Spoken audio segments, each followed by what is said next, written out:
Compagnie Arabelle en direction de la Flexi Night. Salut la famille, on est ensemble. Capitaine de bord, DJ Flex. Yes, I. Alors ce soir, nous avons le grand honneur d'avoir avec nous l'un des plus grands beatmakers de Belgique, à savoir Azaya Wala. Bonsoir Azaya. What up, comment vous allez?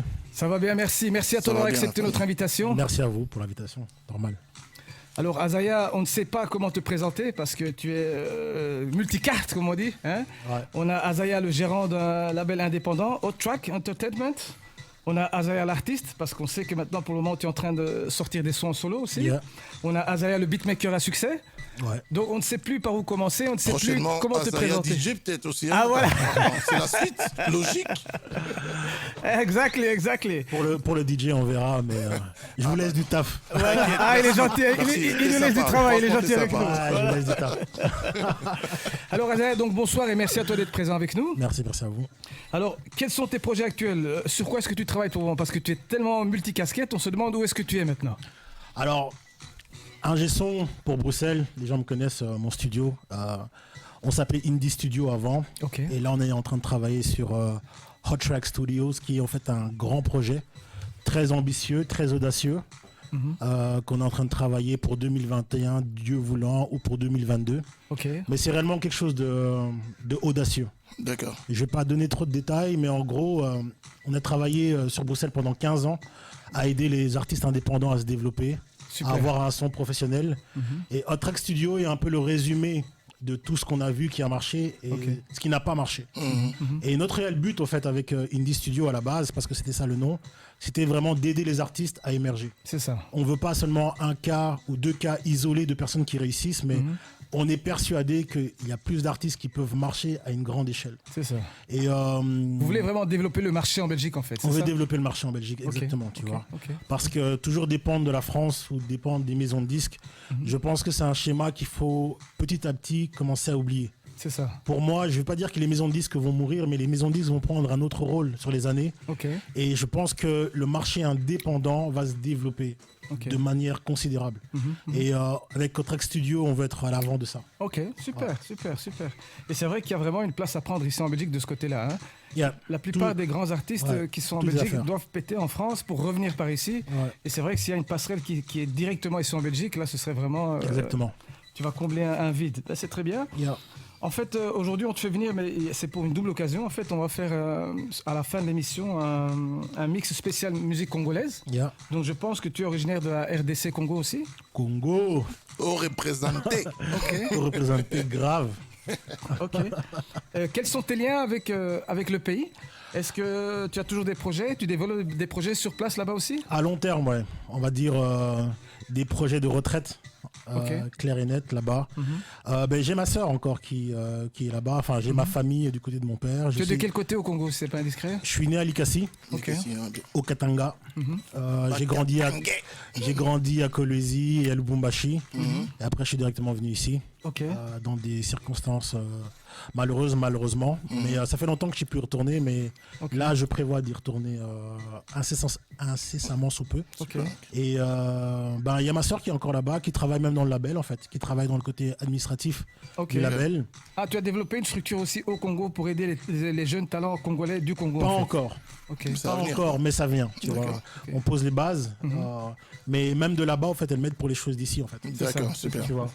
Donc voilà, mais à long terme, on va dire, je ne vais pas encore me prononcer sur ce que je vais faire au Congo, mais c'est définitivement dans les plans. Il y a encore plein de surprises à venir, je vois ça. Et encore, tu vois, j'ai envie de dire, même pour les Africains qui nous écoutent, je parlais avec un ami dernièrement et j'ai ce fantasme de penser que l'Afrique est un pays. Et mon ami me disait, vous savez, quand on pense à retourner en Afrique, enfin, pour nous Congolais, on dit souvent, j'ai retourné au Congo. Mais aujourd'hui, je vois l'Afrique comme un pays.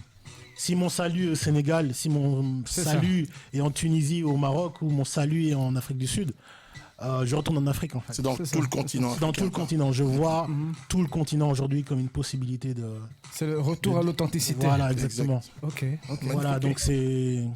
Voilà, ça c'est une très bonne pensée, c'est bien. C'est une petite pensée dédicace à Zor. Ok, big up à lui. Ouais. Big up. Mais Azaya, à travers tes 15 années de carrière, comme tu dis là, tu as eu l'occasion de voir un petit peu beaucoup d'artistes de premier plan en France et de travailler aussi avec quelques artistes en Belgique. Est-ce que pour toi, fondamentalement, parce que les artistes français que tu as côtoyés, je dois quand même le rappeler pour ceux qui ne le savent pas, on parle de Vita, on parle de Ahmed Bet, on parle de Jules, aide-moi si j'en oublie quelques-uns. Ouais, Soprano, Mysterio, Kekra, What Up. C'est ça. Il y a des artistes américains. Des artistes américains. Wiz Khalifa, je crois, au tout début. Wiz Khalifa, c'était un des premiers artistes, c'est marrant. Mais Wiz Khalifa, de Pittsburgh. Chaque fois que je dois dire les noms, j'oublie. Ouais, mais il y a aussi un artiste qu'on connaît très bien, qui est de Bruxelles, qui nous a quittés dernièrement. Ouais, Romano. J'allais y venir, donc, tu as aussi travaillé avec des artistes belges, Kevin Mengi, Dédiqué, je pense, et beaucoup d'autres. Et est-ce que pour toi, il y a une différence entre les artistes français et les artistes belges? Est-ce qu'ils ont la même approche de la musique? Est-ce qu'ils ont la même fin dans le travail? Est-ce que tu vois une différence entre les deux? Alors, au niveau du talent, le talent pur et dur, il n'y en a aucune. Ok. Donc il y a autant de qualité en France qu'en Belgique. En termes de talent, mais je pense qu'aujourd'hui on le voit avec Hamza, avec Damso, avec Angèle, avec Stromae. Je pense qu'aujourd'hui, que tout le monde a compris qu'en termes de talent pur et dur, il n'y en a aucun. Mais par contre, il y en a un au niveau de la compréhension du game. C'est ça. Okay. Parce qu'il faut savoir que quand on parle de la France, quand on sort de la Belgique, tous les pays dont on parle ont une industrie du disque. Okay. C'est ça. Donc, ils ont compris en fait que le business fait partie de ce game. Okay. Et qu'il faut le considérer. Je te donne un bête exemple. Chaque fois que j'ai un artiste belge qui vient dans mon studio et qui vient pour enregistrer, il vient, il enregistre la chanson, il fait tout son truc, je mixe, je masterise, tout le monde est content. Et après là, il me demande mon avis. Qu'est-ce que tu en penses? Et là, je réponds toujours par une question. Je lui dis, comment est-ce que tu comptes vendre ce produit? C'est ça. Et là, tu vois le gros point d'interrogation sur le visage. Et c'est là le truc, en fait, c'est que ici en Belgique, les gens font d'abord et puis ils pensent à faire Tandis un que dans les pays où il y a une industrie, ils réfléchissent d'abord et puis ils créent le produit. C'est ça. Exactement. Tu vois, quand tu regardes par exemple Britney Spears, les gens ne vont jamais le dire, ça va jamais sortir mais ceux qui savent, Britney Spears est une commande. Ils ont réfléchi Britney Spears. Le concept Britney Spears a été réfléchi. Elle a commencé chez Disney même. C'est du marketing. C'est du marketing, on a dit on va la placer comme ça, et c'est ça le truc. Et il y a des formats en fait ici qui fonctionnent très très bien en Belgique. Je donne un dernier exemple. À l'époque, bien avant que Stromae pète, je disais toujours aux gens, je me disais, celui qui va rapper sur de l'électro, ça va cartonner ici en Belgique. Et je disais bien ici en Belgique. Pourquoi? Parce que l'électro, c'est un truc belge. Quand tu regardes même Daddy K, Benny B, à l'époque, ils posaient sur quel genre de son? C'était pas du hip-hop. C'était pas du hip-hop, tu vois, c'était de la techno, dance, tu vois, de l'époque. Et ça a toujours été le son belge. C'est ça. C'est le son de la Belgique, pas de Bruxelles. C'est le son de la Belgique. Autant en Flandre qu'en Wallonie, c'est le son belge. C'est ça. On a un gros festival ici, Tomorrowland. C'est pas un festival hip-hop, non, ni hip-hop française.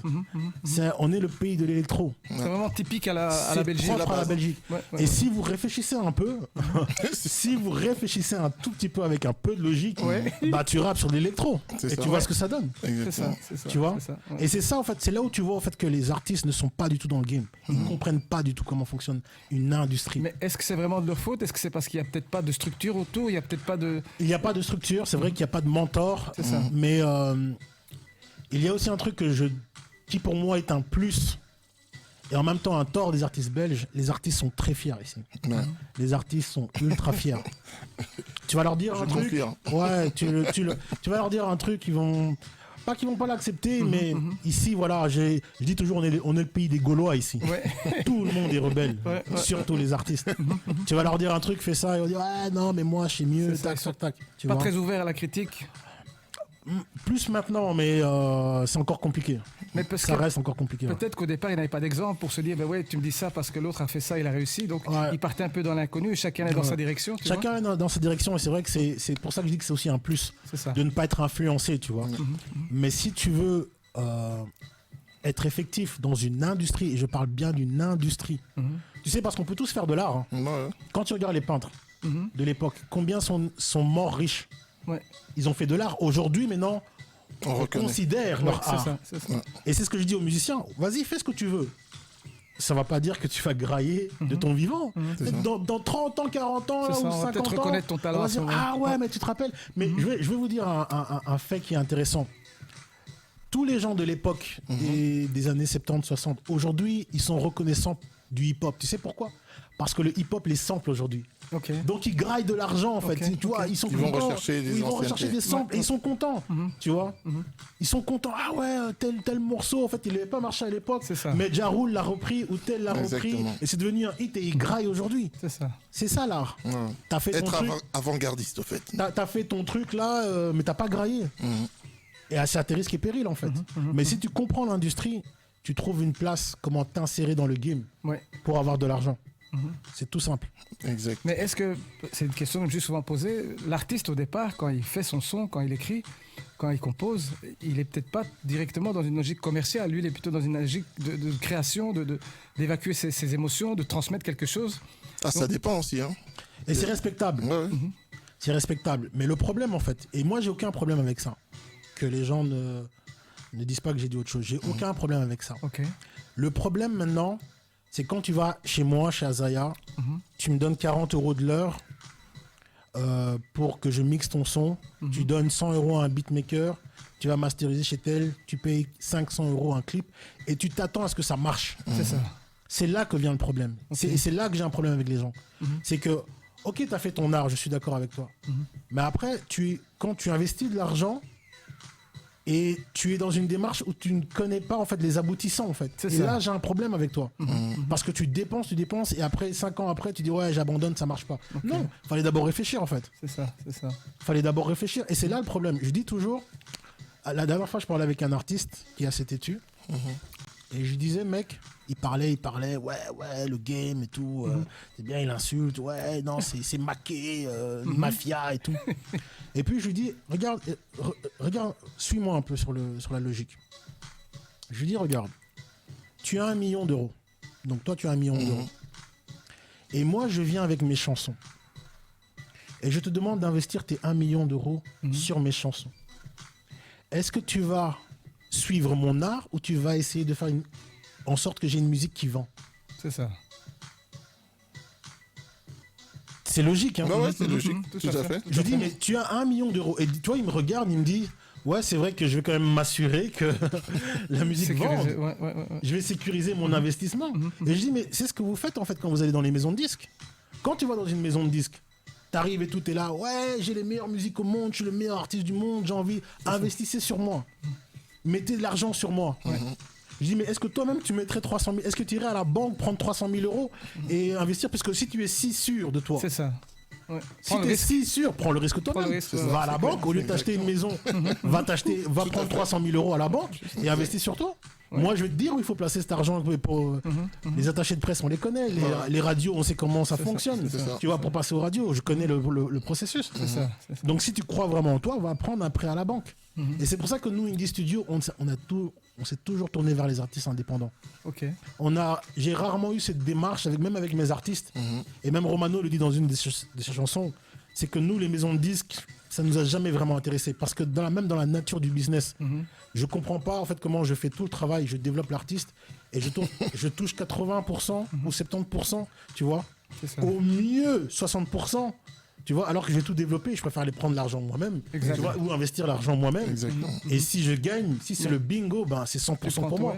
Et tu as des artistes aujourd'hui comme Jul, ici en France, même PNL, qui sont semi-indépendants, je pense. Booba aussi, je crois qu'il est partiellement indépendant, où il a une licence, tu vois. Mais tout le monde comprend maintenant le ownership, tu vois. Le business de la musique. Le business de la musique, tu vois. On n'est plus des esclaves des maisons de disques, tu vois. Donc c'est juste ça la logique, tu vois. Faut comprendre le business. Tu as parlé d'un artiste qui nous a touché aussi à l'époque. C'est un artiste avec qui tu as travaillé, Romano. Donc paix à son âme, big up à lui.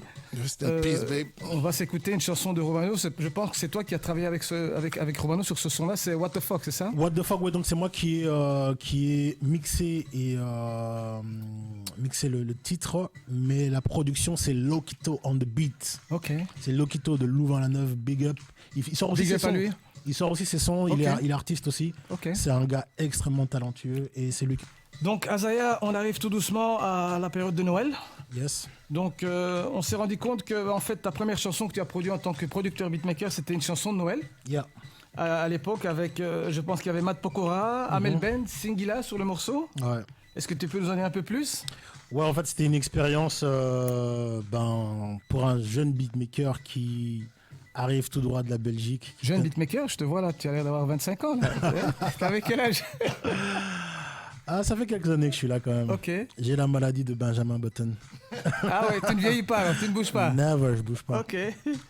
Et donc j'arrive, et c'était il y a 11 ans, je crois, ce morceau. Et je crois que c'était un morceau qui était produit par Eben Music, qui étaient les producteurs de L'Âme, je pense à l'époque. Et Hit Trackers par DJ Cost. Et en fait, ils avaient juste l'idée de faire un We Are the World version Noël avec tous les artistes de la scène urbaine, en fait. C'est ça. Et donc c'était orchestré par DJ Cost et il venait de me signer en édition avec BMG. Et c'était mon tout premier morceau. Et ce qui est marrant, c'est que moi je sors justement des églises, je sors du gospel. Et donc j'étais directement dans le bain en fait, tu vois, diriger toutes ces voix. Et même je me rappelle, il y avait des artistes qui étaient un peu épaté entre guillemets ou toi déstabilisé parce qu'il dit c'est qui ce jeune gars, il vient à peine de débarquer et il est tellement à l'aise en fait pour nous diriger, mais il savait pas que ça faisait déjà 10 ans que je faisais ça en fait. Et je me rappelle ce qui était marrant en fait, c'est qu'au départ t'es impressionné, tu vois, t'as le track, tu dis ouais je vais rencontrer tel, je vais diriger tel, tu vois. J'ai eu l'habitude de diriger, c'est bien la sœur telle, tu vois, ou le truc et en fait là c'était avec des stars en fait et j'étais vraiment impressionné au départ. Mais tu sais, ce qui est marrant, c'est que dès que tu es dans le bain et que l'artiste commence... Tu es dans ta bulle, au fait. Ouais, dès que l'artiste commence même à faire des fausses notes, tu oublies même que c'est l'artiste. Tu oublies que c'est l'artiste, en fait. Tu dis, ouais, recommence, en fait, c'est pas bon, articule, tu vois. Et c'est là où c'est toi qui deviens star. Et c'est là, en fait. Et c'est marrant parce que justement, c'est là où pas mal de personnes m'ont repéré. Et justement, le track suivant que j'ai bossé, c'était avec Amel Bent. Tu vois. Et donc, ça a suivi, j'ai travaillé avec Amel Bent. Après, quelques années plus tard, j'ai travaillé avec Singila, ainsi de suite, tu vois. J'ai fait quelques morceaux aussi avec certains artistes qui étaient là, mais qui sont jamais sortis, tu vois. Mais bon, voilà, quoi. C'était un très bon départ. C'est ça. C'est ce qui a vraiment lancé ta... Et comme je viens du chant, c'était bien, tu vois. C'était un plus, c'est surtout ça. Ouais, c'était un plus parce qu'aujourd'hui, je travaille beaucoup dans le rap, mais beaucoup de gens oublient que je viens vraiment du chant, en fait. De l'école du chant, de l'école du R&B, de l'école du gospel. C'est ça. Ok, avec toutes les casquettes que tu as, donc tu es aussi, je l'ai dit au départ, donc gérant d'un label indépendant qui s'appelle Hot Track Entertainment. Donc que penses-tu qui manque à la Belgique pour que finalement, à travers des labels comme le tien, on puisse... faire exploser certains artistes et attraper même le même niveau que les Français ou même peut-être même que les Américains. Qu'est-ce qu'il faudrait au marché belge pour pouvoir vraiment exploser en fait? Alors, je pense que tous les éléments sont là. Aujourd'hui, je pense que tous les éléments sont là, mais il n'y a pas de vision globale du game. C'est ça. Donc ça veut dire que je pense que tous les acteurs aujourd'hui réfléchissent plus à prendre un billet. Donc ça veut dire que les studios prennent un billet sur les artistes, c'est ça. Les DJ prennent un billet en club. Il n'y a pas de vision collective. Il n'y a pas de vision collective. C'est ça. Il n'y a pas de vision collective et malheureusement je voulais pas donner cet exemple mais je vais quand même le donner, tu vois. Oui, vas-y, lâche-toi, fais-nous une exclusivité là. Exclu. On enregistre tout. J'ai été chez une radio concurrente. Et je leur ai donné tout le plan. Je leur ai dit, regardez ce que je fais depuis 15 ans en studio. Moi, je fais ça en studio. Telle personne fait les clips, tac, tac, tac, tac. Voici qui manque au game pour que ça explose en Belgique. Qu'on n'ait plus besoin de la France. Ce qui manquait, parce que tu es dans une radio aujourd'hui qui s'appelle Arabelle. Et Arabelle, on comprend très vite. Donc, on t'écoute, vas-y. Donc, c'est pour... T'étais structuré, quoi. Voilà, j'étais structuré, tu vois. Mais en plus, c'est vrai, parce que c'était vraiment avant que cette chaîne décolle, en fait. C'était vraiment avant. Et donc je vais voir le média et tout, et je lui dis, regardez, il faut faire ça, ça, ça, ça et ça. Parce que ce qu'il faut donner aux artistes aujourd'hui, c'est le prestige. C'est ça. Parce image. Que reconnaissance. Donner de la visibilité, c'est une chose. Mais donner du prestige, c'est autre chose. Exactement. Je te donne un exemple en tant que radio. Imagine par exemple, un artiste vient chez vous et il passe dans ta radio et que rien ne change pour sa vie. Qu'est-ce que ça veut dire sur la radio? Est-ce que c'est la faute de l'artiste ou la radio? Parce que moi, j'ai expliqué à ce média-là, j'ai dit, si vous arrivez à prouver que passer chez vous, ça change la carrière d'un artiste, là, on va vous respecter. Parce qu'aujourd'hui, on donne l'exemple de Stromae. Comment est-ce que Stromae a explosé? Parce qu'il passait sur une telle radio. Exact. Il est passé en boucle sur une telle radio. C'était ça le démarrage. Donc ça veut dire que l'art de la radio a du poids. Exactement. Mais imagine, je passe en boucle sur ta radio et rien ne change pour mon live. Qu'est-ce que ça veut dire sur ta radio? Elle n'a pas d'impact. Tu n'as pas d'impact. Et c'est pour ça que je disais qu'il faut donner un prestige en fait, et à la radio et à l'artiste. Je fais juste une petite parenthèse par rapport à ce que tu dis parce que c'est vraiment vrai. C'est très important. La semaine passée, on avait un autre label qui était ici, Romeo Records, et on les a présentés comme on te présente.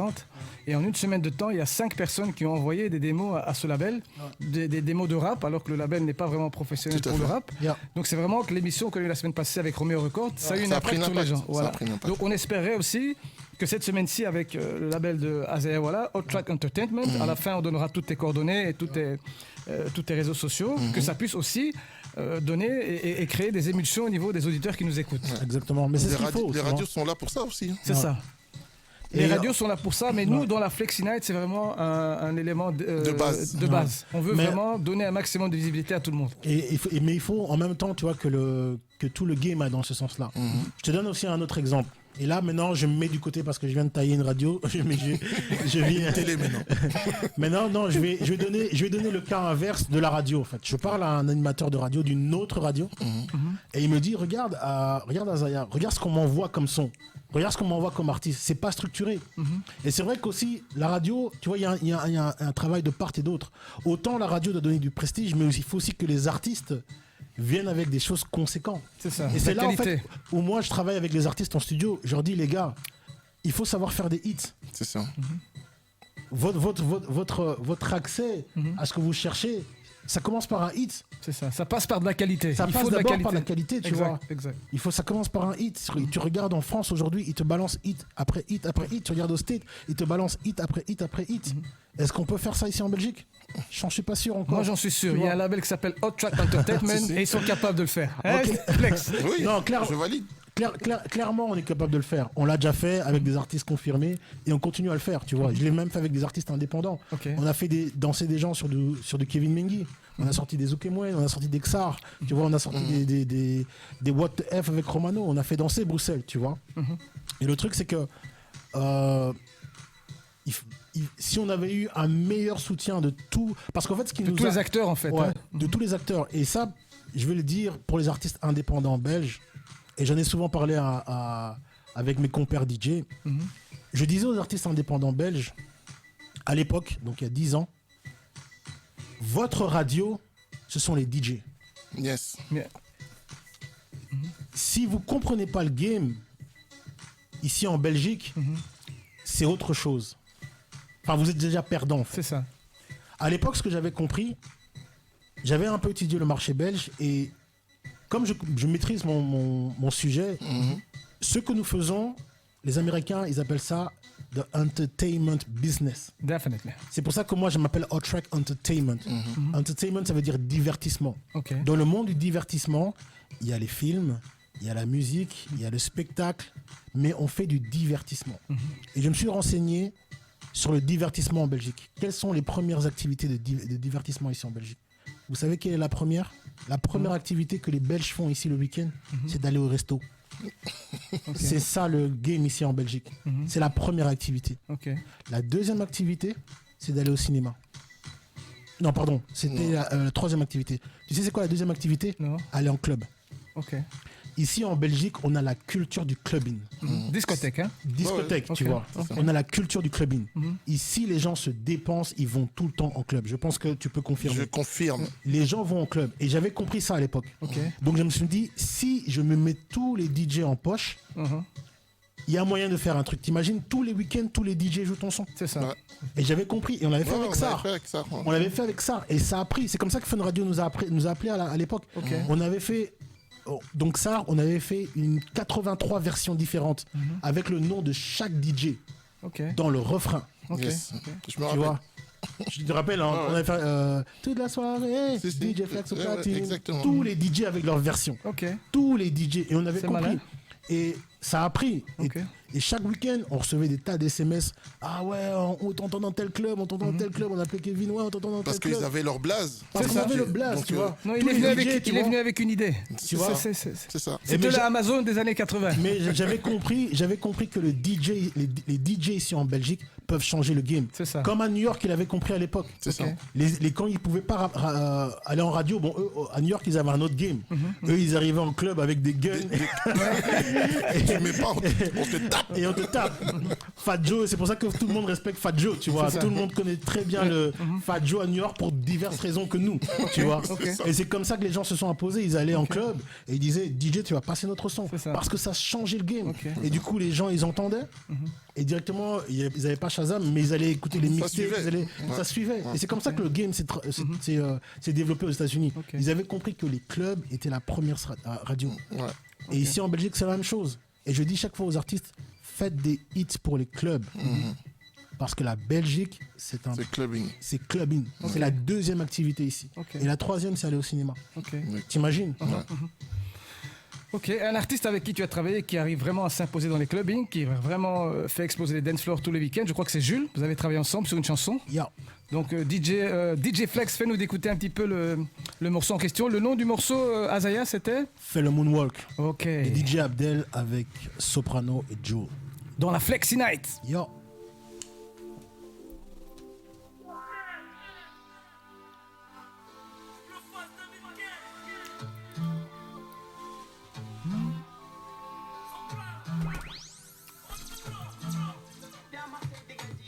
Yella! Caramba, caramba, caramba! Moto. DJ Abdel! Volume.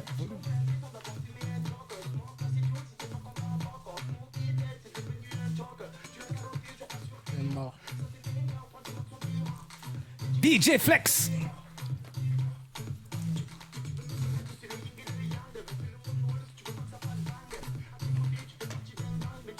Sopra Baba!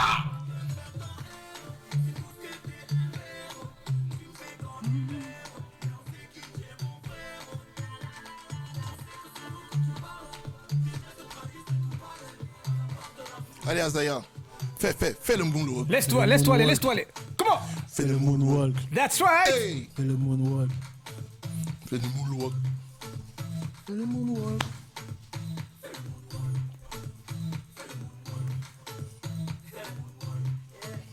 Chouchou.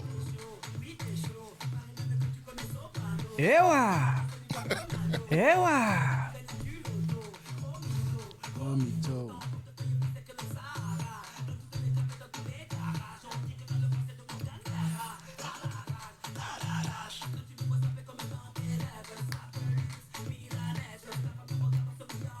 Azaya is in the place. Yes, sir. Hot Track Entertainment.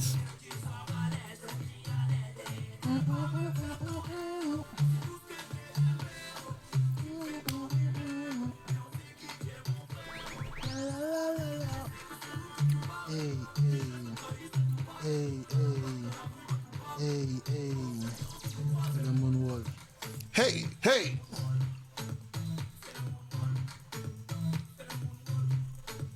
Le moonwalk. La Flexi Night avec DJ Flex.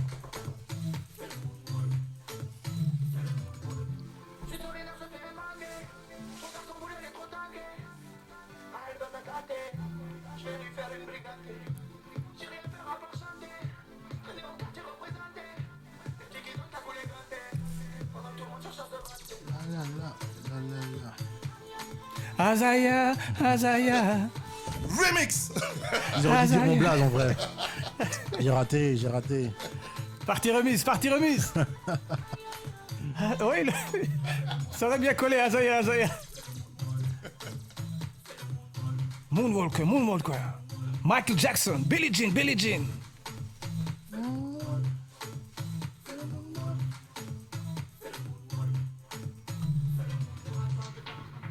Oh my God.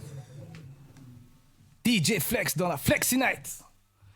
Alors, Azaya, tu nous as parlé il y a quelques instants que le problème dans la musique en Belgique, c'est que chacun regarde un petit peu devant sa porte. Hein. Ouais. Chacun essaie un petit peu de gratter ce qu'il peut à gauche, à droite, et qu'il n'y a pas vraiment une pensée collective. Mais tu nous as fait remarquer aussi que ce n'est pas uniquement en Belgique, parce qu'en fait, tu nous as expliqué qu'il y aurait eu un plagiat en fait, sur un de tes morceaux. Et le plagiat n'a pas été fait par n'importe qui. On parle quand même de Beyoncé sur une de tes vidéos. Bon, tu fais référence au Friday in September comparé à Africa. Africa et sa vibe. En fait, c'est pas un morceau. Okay. C'est pas un morceau, mais c'est que bon voilà, pour ceux qui savent, pour ceux qui me suivent sur Instagram, @onlyoneazaya, allez follow. Donc @onlyoneazaya. J'ai commencé une carrière solo il y a 2 ans maintenant. Ok. Et le truc en fait, c'est que je me suis pas vraiment prononcé en fait. J'ai commencé à sortir des sons plus pour mon entourage et surtout pour savoir exactement ce que je voulais faire en fait. Okay. Et donc en fait, j'avais jamais réellement clippé de mes sons. J'ai clippé aucun de mes sons en fait. Je faisais des vidéos. Et puis finalement en fait, je me suis dit ouais, je vais trouver un concept pour annoncer mes vidéos. En fait. C'est ça. Enfin pour annoncer mes sons avec des vidéos. Et j'ai commencé en fait à faire des poèmes. Tu vois, donc c'est un espèce de teaser en fait. Et voilà, donc j'ai fait un teaser qui s'appelle Africa is a Vibe. Pour ceux qui veulent voir, vous allez sur mon Instagram, onlyoneazaya avec un 1, le chiffre 1, Azaya, A-S-A-I-A-H. Okay. Et en fait, il y a un poème qui s'appelle Africa is a Vibe. Et en fait, c'est un teaser de 50 secondes, je pense. Ok. Et quelques temps après, il y a Beyoncé qui sort. 6 mois après, il y a Beyoncé et UK Vogue qui sort un teaser qui s'appelle Friday in September. Friday in September. Et en fait, donc je regarde la vidéo et tu vois, sur le moment même, en fait, je tilte, je me dis ouais, c'est fort ressemblant, mais c'est différent, tu vois. Ok. Et en fait, il y avait des détails que j'avais pas du tout regardé dans la vidéo, que j'avais pas fait attention. Et il y a un de mes collaborateurs qui m'appelle, il me dit mais Azaya, t'es aveugle ou quoi? Tu vois pas que c'est la même chose? Et il m'envoie détail sur détail, tu vois. Et le truc en fait, c'est que il y a en fait des détails qui ne mentent pas, tu vois. Et donc le fait qu'eux aussi en fait c'est un poème, mais ils l'ont pas vendu comme ça, mais ils l'ont vendu comme un poème. Ils ont mis un poème derrière, l'édit est exactement le même, mais vraiment différencié en fait. C'est ça. Mais je me dis non, ouais, c'est vrai que c'est troublant. C'est troublant, tu vois, mais on va pas lancer de polémique, tu vois. Puis finalement, ça me trotte et je balance le truc sur le net. Et en balançant le truc sur le net, en fait, je me rends compte que c'est UK Vogue qui a lancé le truc. Ouais, ok. Et le truc, en fait, c'est que mon morceau, en fait, il y a un featuring anglais dessus. Okay. Qui s'appelle Macareo, qui est big en UK, en fait. Okay. Et en fait, j'ai promotionné le morceau là-bas. Et je me dis, comme par hasard, c'est UK Vogue qui l'a sorti. Et je sais de sources sûres aujourd'hui. De sources sûres. Il faut savoir que dans toutes les grandes entreprises, ils ont un département Internet. Ils ont un département qui scrute un petit peu tout ce qui se fait sur le net. Ils scrutent tout ce qui se passe sur Internet. Donc nous aussi, ils nous scrutent à nous, moi tout et le DJ monde Flex. Il faut savoir, et j'ai déjà rencontré... J'ai déjà rencontré des 2 personnes justement qui travaillent pour un label que je vais pas dire leur nom, mais je sais que leur rôle, c'est de scruter tout ce qu'il y a sur Internet. Okay. J'arrive en meeting en France, j'étais avec un artiste qui est pas connu, tu vois, et je leur pose la question, vous faites quoi? Il dit, nous on est là juste sur Internet, on doit scruter, on est là pour repérer. C'est leur job, quoi. C'est leur job, tu vois. Et puis ils me disent, scanners. Ouais, et puis ils disent à l'artiste là, tu t'appelles comment en fait? Ouais, je m'appelle tel. Ah ouais, t'as fait un son avec tel. Il était choqué. Il savait déjà tout. Ah ouais, t'as pas fait un son avec tel. Et le gars, il a à peine 3000 followers, tu vois. Il a même pas 3000 vues sur Spotify. Et les deux gars en France là, ils le connaissaient. Ils savaient exactement. Donc tu vois, aujourd'hui, ça m'étonnerait pas en fait, tu vois, que voilà, ils scrutent, ils s'inspirent, ils changent, tu vois. Mais après, c'est difficilement attaquable, tu vois. C'est difficilement attaquable. Mais là, sur le coup là, honnêtement, je pense qu'il y a un truc. C'est trop flagrant. Quand tu regardes les 2 vidéos, je vais passer vite un petit message. Alors Beyoncé, si tu me regardes, il faut plus faire ça, mon copain Azaya. C'est la première et la dernière fois. Fais attention. Jay-Z ou pas Jay-Z, fais attention. Traduis-le, parce que je crois pas qu'elle va comprendre ton français. J'ai peut-être pas envie qu'elle le comprenne. Ouais, non, là c'est flag. Et honnêtement, pourquoi aujourd'hui? Parce que les gens peuvent dire ah ouais, mais tu t'exagères. Non, j'ai déjà été plagié plusieurs fois. Ouais. J'ai déjà été plagié plusieurs fois dans ce game. Heureusement, le dernier j'ai gagné. Mais après, on a signé une clause C'était par rapport à quel son? Justement, je peux pas dire c'est quel son. D'accord. Okay. Mais on a gagné le truc et on est sur le son aujourd'hui. Ok, super. Et voilà. Super. Mais ouais, parce que honnêtement, j'aurais perdu des gros lards si on n'avait pas gagné.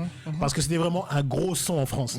C'est vraiment un des gros sons qui a cartonné en France dans les 3 dernières années. Il y a un gros son qui a cartonné. C'était un plagiat d'une prod que j'ai fait avec quelqu'un et on a gagné. Tu vois, enfin, on a eu gain de cause, tu vois. J'ai une question. Hein. Il y a un son que j'ai écouté qui était avec Matthew Stone et ça m'a toujours fait penser à une prod, je veux dire un son de l'époque quand j'étais au Congo, mais c'est le morceau de Happy Birthday. C'est bien toi qui l'as fait ce morceau-là. Non, j'avais fait la première version. D'accord. Mais il n'a pas gardé ma version, il en a pris une autre. Ok, parce et que la version qui est là, c'est lui qui l'a fait, je pense. Tu entends dans ce morceau-là qu'il y a un son africain en tout cas. Mais je veux dire, tout le monde sample, tu vois, tout le monde s'inspire. Oui, bien sûr, bien sûr. Donc c'était juste pour savoir. Tu as fini de dénigrer notre invité, s'il te plaît. Non, question suivante. Non, parce que j'ai kiffé ce son-là. Donc ça m'a mis dans des sentiments de l'époque, tu vois. Ouais, non, Matthew Stone, c'est un génie. D'ailleurs, on lui fait un big up. Big up à Matthew Stone. C'est vraiment un des seuls artistes qui m'a réellement impressionné. Tout à l'heure, je disais qu'il n'y avait pas de choc de talent entre la France et la Belgique. Mais Matthew Stone, c'est un gars qui m'a fort impressionné. Il est loin. Ah, pour toi, il est au-dessus. Hein. Il est loin. Sa technique en studio est incroyable. Parce qu'il faut savoir, Matthew Stone, c'est aussi un ingé son. Il sait tout faire. Il a besoin de personne. Tu vois. De A à Z, tu vois. Quand il appelle quelqu'un, c'est parce qu'il a envie de changer. Mais il sait faire tout lui-même, tu vois. C'est aussi un ingé son et beaucoup de gens l'oublient. Parce qu'on parle de Jul, il fait tout seul. Mais Matthew Stone aussi, il faisait tout seul depuis, tu vois. Et je me rappelle à l'époque, parce que je l'ai vu... j'avais vraiment vu il y a longtemps. Sa technique en studio est incroyable. Tu vois, il est trop fort. C'est un professionnel de ouf. Tu vois, c'est vraiment le seul que je peux dire il m'a impressionné. Et Jul, il m'a pas vraiment impressionné, mais en studio, c'est une machine. C'est vraiment une machine. D'accord. Mais tu es en train de nous parler de Matthew Stone, de Jul, qui sont capables de faire tout. Mais tu es en train de prendre le même chemin, je vois, parce que tu prépares un album. Il est déjà là depuis longtemps. Non, mais je veux dire par là qu'il veut maintenant chanter aussi. Hein, il prépare un album qui s'appelle Identity. Donc Identity. Sorry for my English. Peux-tu nous en dire un peu plus? So now I'm going to talk in English because I'm an international artist now. Okay. Donc en fait le concept d'Identity c'est plus je suis plus en mode DJ Khaled. Okay. Donc je suis pas vraiment un chanteur, je suis pas vraiment un rappeur, bien que j'interviens vocalement dans le projet. Mais j'ai pas ce talent de chanteur, tu vois. Mais par contre, j'ai ce talent de compositeur et j'en avais un peu marre en fait de chaque fois pitcher mes chansons aux autres en fait. Surtout que souvent en tant que producteur, et je pense que tous les producteurs et beatmakers qui ont fait ce parcours dans le game, on est toujours un peu déçus du résultat final. Parce que la décision ne nous appartient pas totalement, tu vois. Donc tu envoies un truc, il y a un directeur artistique, il y a un producteur, il y a la maison de disques. Chacun met un peu son sel là-dedans. Voilà, et j'en avais un peu marre de ce processus après 15 ans dans le game. J'estimais en fait que je voulais faire des chansons qui me ressemblent totalement en fait, tu vois. Et dans justement cette recherche de son, je me suis aussi un peu trouvé dans mon identité personnelle. Parce que ceux qui me connaissent savent que je fais du hip-hop, du R&B. À la limite, ceux qui me connaissent depuis longtemps savent que je fais du gospel. Mais en recherchant dans tout ça, en fait, je suis reparti un peu dans l'afro. Je suis vraiment parti dans l'afro et c'est pas que c'est nouveau pour moi parce que ça a toujours été en moi. J'ai toujours été influencé par l'afro, mais c'est la première fois que je l'exprime en fait. Et j'étais le premier étonné en fait, tu vois, de me rendre compte en fait que je trouve ma vibe totalement dans l'afro. Et ce qui est bien en fait, c'est que honnêtement, tu as ça en toi en fait. Sans spoiler. Je pense que tu as écouté un petit morceau la semaine passée quand moi je l'ai écouté. Tu l'as écouté. Mon afro est totalement différent. Exact. Il est totalement. Il y a vraiment quelque chose d'autre. C'est autre. Tu vois, c'est autre chose. Préparez-vous. Ça va faire mal. 2021. Autre chose. C'est radicalement autre chose, tu vois. Mais en même temps, tu vois, c'est un afro qui est mélangé avec tout ce que j'ai toujours écouté, avec du hip-hop, avec de la soul, tu vois. Funky. C'est funky et c'est marrant parce quand on parle d'afro, on parle pas de ces influences-là, tu vois, mais j'ai su le mettre dans l'afro et je suis vraiment fier et j'ai hâte de faire écouter ce projet. On a hâte aussi en tout cas. Rien que d'en parler, tu nous as donné envie de. Mais vous serez même pas de l'écouter, mais de l'acheter. Ils sont pas prêts. Mais vous serez dans la confidence. Je vais vous faire écouter le projet. Ah voilà, ça c'est bien avant tout le monde. Exact. Ça c'est bien avant tout le monde. Je vais vous faire écouter le projet. En tout cas, Azaya, c'était un grand plaisir de t'avoir avec nous ce soir. Pareil. Donc comme tu sais, c'est bientôt les fêtes de fin d'année. Donc il a un cadeau pour nous. Hein. Voilà, non, c'est surtout que... non, il est notre cadeau, ok. Mais grâce à lui et notre sponsor, hein, BTS et le Fit 5, donc nous aussi on veut redonner des cadeaux à nos auditeurs. Okay. Donc j'ai ici un Kangol, le même que Flex a sur lui, de la marque BTS. Okay. Ça c'est pour les garçons. Et j'ai ici une paire de chaussures. Pour les filles, voilà, du jaune, hein, la couleur préférée de Azaya. Alors pour gagner ça... Montre un peu la paire, mais c'est pour femmes, hein. Ouais, t'inquiète. J'ai des filles. Voilà. Mais il faut d'abord répondre à la question. Hein. Donc tout le monde peut participer au concours, sauf Azaya. Okay. Donc la question est la suivante, en fait... je vous pose une question, vous répondez via... Attends, la vérité, la paire, elle est nice quand même. Ok, donc on n'a rien entendu. Donc vous répondez à la réponse... La paire, elle est nice. Vous répondez à la réponse sur le mail de l'émission, donc laflexinight@yahoo.com. Et donc la 10e personne qui aura donné la bonne réponse, si c'est une fille, recevra la paire de chaussures, et si c'est un garçon, recevra le Kangol. Alors la question est la suivante. Azaya, on a parlé tout à l'heure. On veut voir ceux qui sont vraiment attentifs à tout ce qu'il dit. Quel est le nom du poème que Azaya a écrit et qui a été peut-être un petit peu détourné par une chanteuse de premier plan aux États-Unis. Donc on veut voir si vous suivez avec attention. Donc quel est le nom du poème que Azaya a écrit? Je pense pas que j'ai dit. Hein. Si, tu l'as dit. J'ai dit. Hein. Et moi j'ai dit aussi. Dit. Ah, ok. Il faut écouter et retenir. C'est pas seulement écouter, c'est la Flexi Night avec DJ Flex. Voilà, alors Azaya, les meilleures choses ont une fin malheureusement. Yeah. On va bientôt se quitter, mais on va d'abord écouter le dernier son que tu nous as recommandé qui s'appelle... Like You Do, qui est un de mes morceaux. Si vous me suivez pas sur Spotify, c'est un péché. Si vous me suivez pas sur iTunes, c'est un péché. Si vous me followez pas sur Instagram, c'est un péché. Donc allez écouter tout ça. Est-ce que tu peux nous rappeler, avant qu'on lance le morceau, tous tes réseaux sociaux pour que les gens qui puissent être intéressés de travailler avec toi puissent te retrouver? Le principal, c'est Instagram, bien sûr. C'est Only One Azaya. Donc ONLY, le chiffre 1, Azaya, ASAIAH. Ok. J'ai un terrible Instagram. Facebook, tu n'as pas? Facebook, non, c'est un privé. Okay. C'est un privé, j'utilise que pour les connaissances, mais je concentre tout sur Instagram. Ton adresse mail? Non? Ouais, je peux le donner. Ouais, vas-y. C'est Hot Track Studios, donc HOTTRAK Studio avec S. Donc Hot Track Studios @gmail.com. Super. Et ton numéro de téléphone pour les groupies? Ok, c'est 007. Ok, let's go. 488.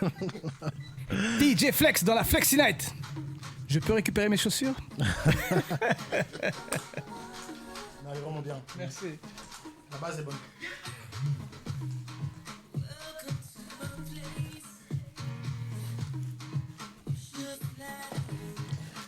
Big up to my man Amali and Khalil Noah from Orlando. Hey. Ok. Hey.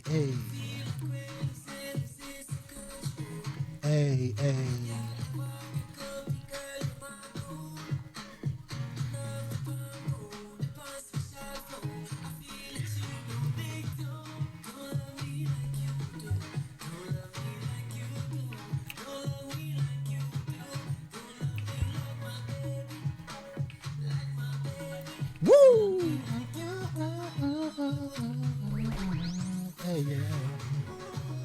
Hey. DJ Flex dans la place. DJ Flex, Azaya Wala. Hey. La Flexi Night. Flexi Night dans la place. Exactly. Hey. Azaya dans la place. Hey, Mr. Vegas. Hey.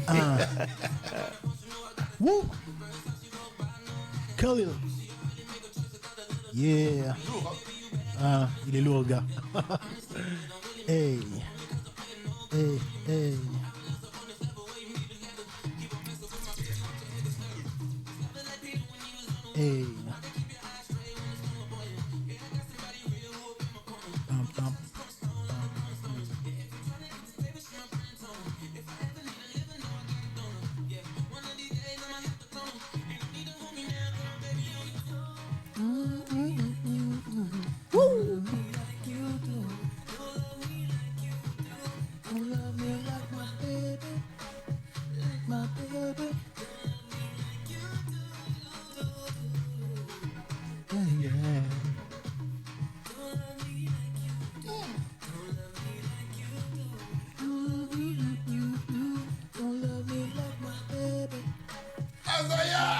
Exactly, Azaya, voilà, dans la Flexi Night avec DJ Flex. What up, what up?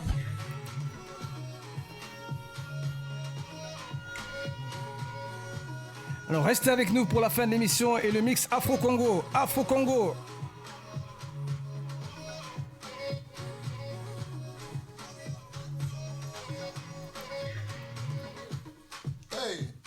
Hey, DJ Flex. Hey. Caramba, caramba, caramba. DJ Flex. Hey. Ça, c'est du lourd. Alejandro. Si. Arabelle. Oh my God. En tout cas, Azaya, un grand merci à toi. Merci à vous. Tu nous as vraiment fait découvrir ton univers. Thanks, merci. Tu es le bienvenu, tu es ici chez toi. Yes. Tu es dans la Flexi Night avec DJ Flex. Yes, I. On est là.